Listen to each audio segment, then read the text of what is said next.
Hey everyone, and welcome to the channel. Today is another double review.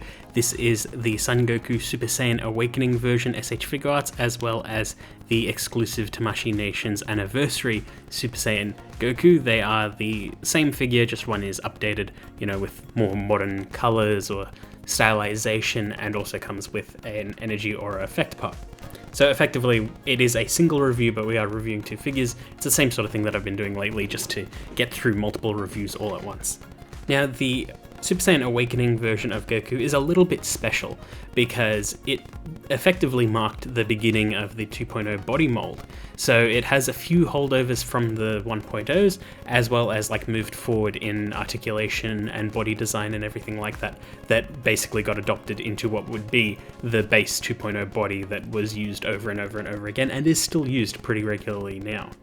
And for the 15th anniversary of the Dragon Ball S.H.Figuarts line, they released basically a repaint in the sort of global Tamashii Nations events that they were doing at the time. And that was, I think it was last year, or it was the year before, was the Tamashii Nations event. I can't really remember, it's been a little bit now. But yeah, it was pretty cool that they did that. Didn't come to Australia, unfortunately, and I wasn't in Japan at the time that they were running it, so I couldn't grab my copy of the figure. But I managed to track one down anyway, and we will be going through both of them. So taken out of the box, here's what they come with, and they are both very, very similar. There's just one difference with the event one. So for the base loadout, we get the figure itself. There are three faces, as well as a bunch of different posing hands, so Kamehameha hands, fighting pose hands. There's sort of these semi-rest clawed hands that you don't really see very often with Goku figures, and I think it is specifically to recreate a couple of the core poses of this version of Goku, because it is meant to replicate the very first appearance of him as Super Saiyan, which is why he's got the tattered clothes still on to some degree. And it's not the very moment that he turns Super Saiyan, but shortly into it, so it's a little bit interesting. But the difference with the event exclusive is he's got the exact same faces. There is some modern detailing on them, so a lot of the detail is crisper. There is a little bit of battle damage marks here or there, but he also comes with an energy aura effect part. This is the more classic aura effect, none of the cool, crazy ones that they were doing later on for as the Majin Vegeta event exclusive, as well as the Super Saiyan 2 Goku event exclusive. This is the very standard aura effect. I'm not sure if it's any different to the standard yellow aura effect that you can just buy normally. I think this might be a little bit brighter. I'm not 100% sure on that one. But otherwise, accessories-wise, it's exactly the same. It's just slightly different colors and more detail on the faces. But taken out of the box and put on a display here are both figures, so the event exclusive is on the left and the original release is on the right, and you can see that even though they are the exact same figure, aesthetically they look quite a bit different due to how colors were done at the time and how colors are done now, as well as what they do with event exclusives, typically where they do pearlescent or clear hair with some clear paint put on top. That was sort of a more modern trend, whereas the older ones had way heavier shading and a lot more brighter colors, so you can see that there is a bit of a stark difference between the two. I do quite like the look of the newer releases, in particular the lower half of the body. All of the detail on his legs look really, really nice, and the very, very bright orange makes it look like it is a powered up state, and I like that quite a bit. His hair catches the light beautifully, but I do prefer the hair and torso of the original release. There is some beautiful shading throughout that. The color scheme is just fantastic, and the hair just looks perfect. Now for posability, it's mostly the same as a regular 2.0, but there is a few differences. So it's got a ball joint in the head and neck, allows for some pretty okay movement, not a crazy amount. The arms can rotate all the way around like that. They can butterfly in.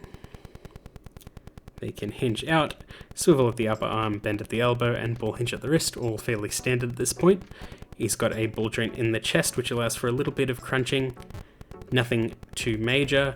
He can also swivel at the waist. His belt does not rotate around, but it is a flexible plastic. It is also a floating piece. His legs can kick forward and back that far, do the splits that far. Now, the swivel is actually interesting. It's where the cut is in the pants. So they're actually engineered slightly differently on each leg, and I think that it looks really, really cool, and it's a beautiful way to achieve the swivel. And it doesn't limit the figure in any way. There is a pivot at the ankle and bend at the toes. And I just really, really like how they did the leg swivels. It just makes a lot of sense, and aesthetically just works perfectly because you can't see any joint in the way that they do that, and I really, really like it. Now for faces, we get 3 faces for both figures.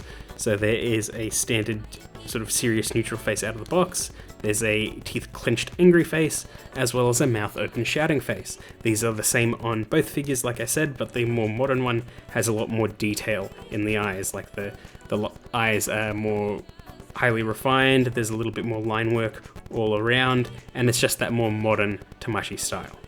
And with those accessories and the posability, you can get the figure into some pretty alright poses. Nothing too crazy. Again, this was sort of the introduction to the 2.0 mold, and I've done so many Goku figures that I'm running out of ideas for poses, so just sort of doing whatever I can find on the back of the box and some rough Google searches, and just thinking if there's anything that I haven't done already with Goku that I want to do, but nothing too crazy. But I was able to get him into all the standard poses without much of an issue. One of the other things you can do with this, because they are the exact same body, is you can swap the heads. So here's what they look like with just the head swapped. Looks a little bit weird with the skin tone differences. Here's what happens when you just swap the hairpiece, so the face plates are still on the correct bodies. This is an interesting one because I think that the clear golden hair on the original body looks quite nice as well. It kind of looks like those really old Dragon Ball Z figures that could barely pose that you'd see in store shelves back in the like late 90s or early 2000s. I just remember seeing them in like Toys R Us and stuff.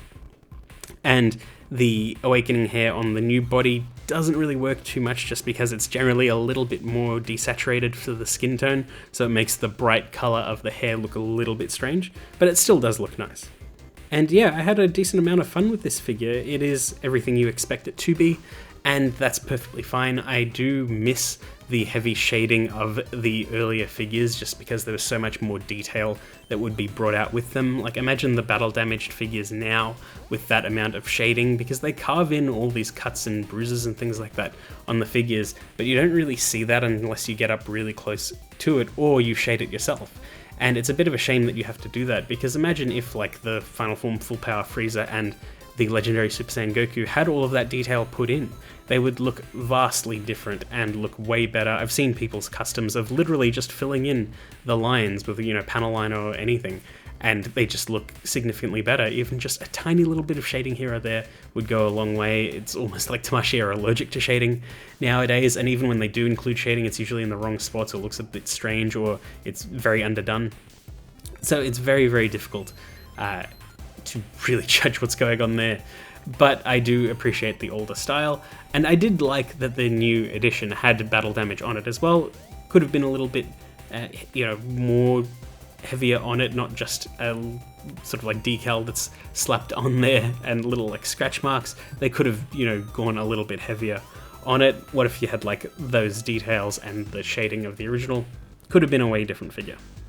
But that's neither here nor there. These are the figures that we got, and they are both really, really solid. It's a shame that the anniversary one was an event exclusive, but it is still a very, very nice figure regardless. But yeah, that's pretty much it. I hope you enjoyed that video, and I will see you all next time. Hey, so behind the scenes mark. So from the S.H.Figuarts Awakening Goku, I recorded and did all the voice recording before they announced the Premium Bandai First Awakening, or First Appearance Super Saiyan Goku, so disregard anything that I said about that figure not existing. It's just one of those things. Usually when I release a video, when I edit a video, one of the things I critique usually appears, but yeah, just ignore that.